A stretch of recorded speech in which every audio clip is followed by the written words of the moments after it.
আসসালামু আলাইকুম রহমতুল্লাহ। সম্মানিত শ্রোতা মণ্ডলী, অধিকাংশ মুসলমানেরই ইসলামের একটি বিষয় সম্পর্কে অজানা, আর তা হচ্ছে একজন মুসলিম পিতামাতা তিনি তার সন্তানকে কত বছর বয়সে কোন শিক্ষার মাধ্যমে তার প্রাতিষ্ঠানিক শিক্ষা শুরু করবে।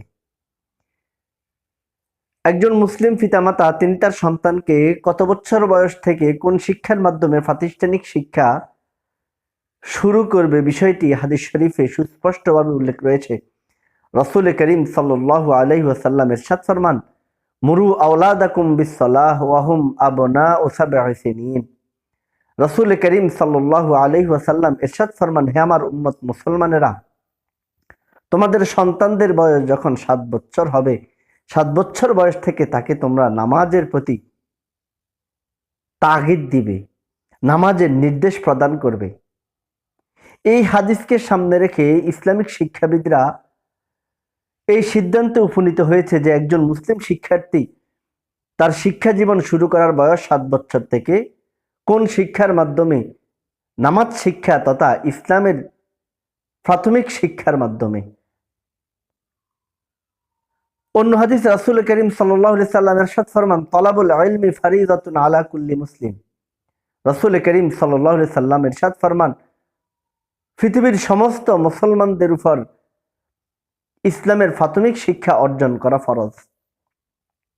আর ইসলামের এই প্রাথমিক শিক্ষা নামাজ শিক্ষা, কোরআন শিক্ষা, ঈমান শিক্ষাকে বোঝানো হয়েছে। অর্থাৎ এক কথায় যেটাকে নূরানি শিক্ষা বলা হয়। নূরানি শিক্ষা ইসলামের প্রাথমিক শিক্ষা। একজন পিতামাতা তিনি তার সন্তানকে ইসলামের প্রাথমিক যে শিক্ষাটি দিবেন সেটি হচ্ছে নূরানি শিক্ষা। এই নূরানি শিক্ষা দেওয়ার পর একজন পিতামাতা তিনি যদি চায় তিনার সন্তানকে ডাক্তার, ইঞ্জিনিয়ার, ব্যারিস্টার বানাতে, ইসলামী শরিয়ত বিন্দু পরিমাণ বাধা প্রদান করেনি, বরং আরো উৎসাহ প্রদান করেছে।